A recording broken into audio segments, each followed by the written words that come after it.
todos y todas, bienvenidos a Higienista 10. Iniciamos hoy en el canal una nueva sección. En ella vamos a plantear una serie de preguntas test que han aparecido en exámenes reales y las vamos a resolver juntos. Seguro que a ti también te ha pasado que cuando has leído una pregunta de un examen te han entrado un montón de dudas sobre la respuesta correcta, porque muchas veces las opciones que dan son muy similares.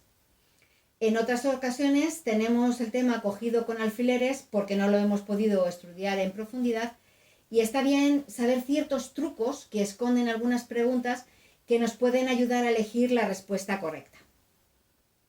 Así que para aclarar dudas y dar algún que otro truco, una vez por semana plantearemos 3 preguntas test y las resolveremos juntos. Para que no te las pierdas, te invito a suscribirte y si te gusta el vídeo, dame un like. Así que, sin más, vamos a empezar la primera de nuestras preguntas. Como podéis ver, es lo que es un cuestionario tipo con nuestro enunciado y nuestras 4 posibles respuestas. Solamente vamos a encontrar una acertada y las otras 3 son las incorrectas. Empezamos con la primera pregunta. ¿Qué 2 huesos contribuyen a la formación del arco cigomático? A. Frontal y malar. B. Temporal y malar. C. Maxilar superior y temporal. D. Esfenoides y temporal. Aquí nos aparece nuestro cráneo en una vista lateral, como vemos ya en la diapositiva, así que esto nos va a dar una idea de por dónde va a estar situado el arco cigomático. Lo primero de todo, vamos a hacer un repaso rápido recordando que los huesos de la cabeza los vamos a clasificar en 2 grandes grupos que están divididos por esta línea naranja que acaba de salir. Por un lado, vamos a tener los huesos del cráneo o neurocráneo, que se corresponden con los huesos que alojan el encéfalo y son un total de 8 huesos. Y por otro lado, tenemos los huesos de la cara o viscerocráneo, que se corresponden evidentemente a los huesos que componen la cara y son un total de 14 huesos. Una vez dicho esto, vamos a ubicar los huesos que nos indican en el enunciado. En un principio nos hablan del hueso frontal, que es el que tenemos señalado con la flecha de color morado. Este hueso, como hemos visto antes, formaría parte del neurocráneo, es un hueso impar que ocupa la parte anterior del cráneo. El siguiente hueso sería el esfenoides. No le vamos a poder marcar aquí. ¿Por qué? Porque este hueso se sitúa en lo que es la base del cráneo, con lo cual no podríamos verlo. Es un hueso que formaría parte de la sección del neurocráneo.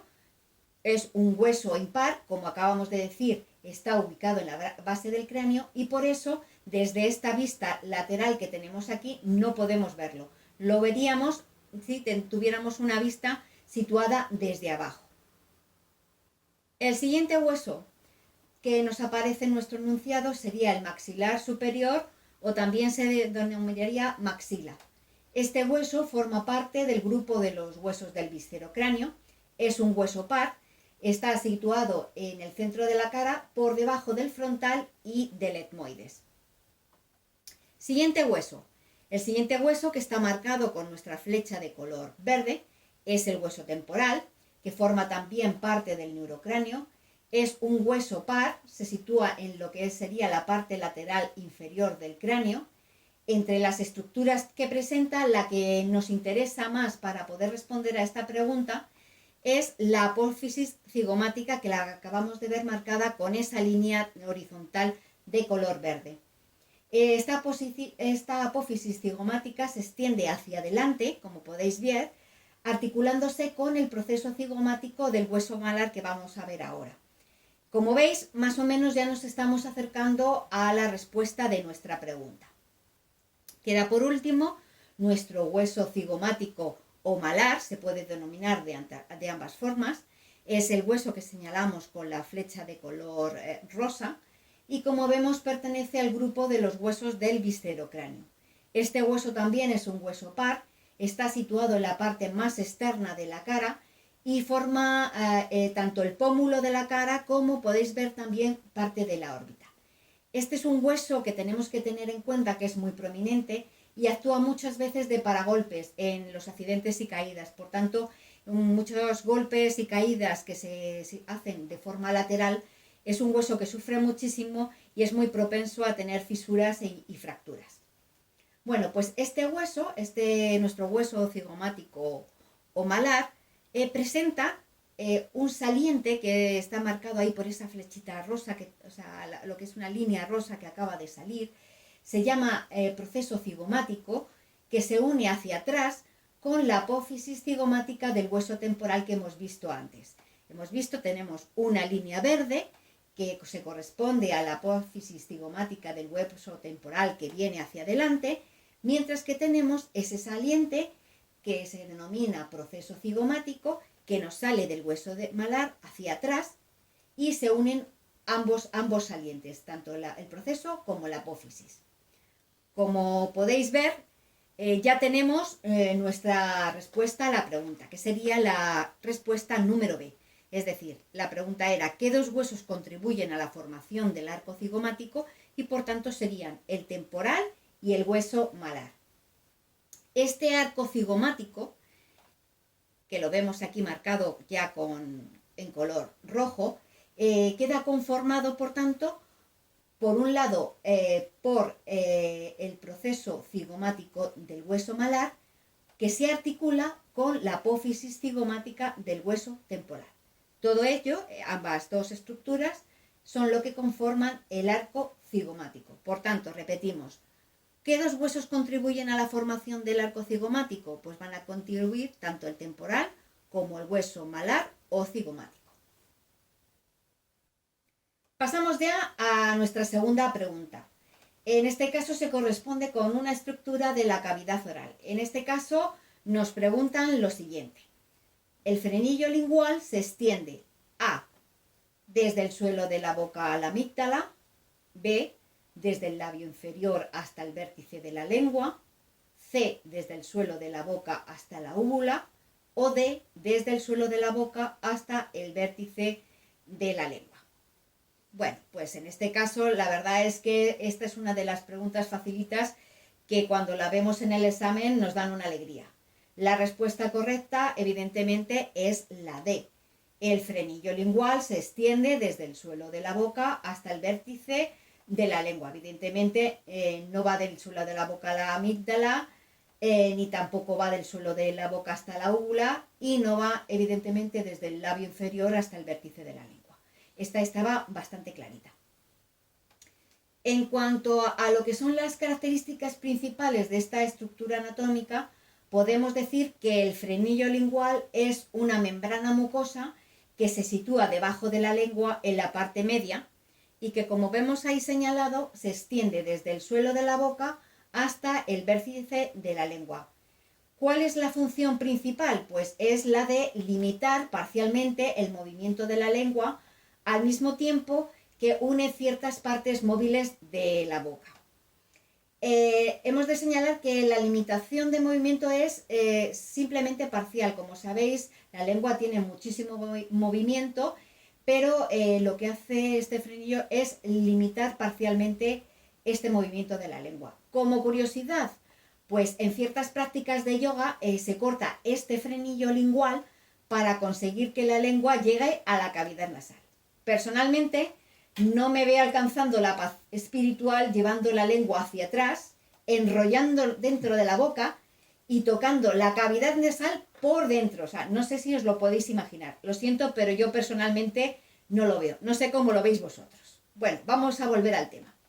La existencia del frenillo lingual nos ayuda, por un lado, en la deglución, ya que nos permite tragar correctamente, y también nos va a ayudar en la articulación de los sonidos, ya que la pronunciación de muchas letras depende de ciertos movimientos concretos de la lengua. Vamos a pasar ya a nuestra tercera pregunta. En este caso nos preguntan sobre la ubicación de los espacios primates.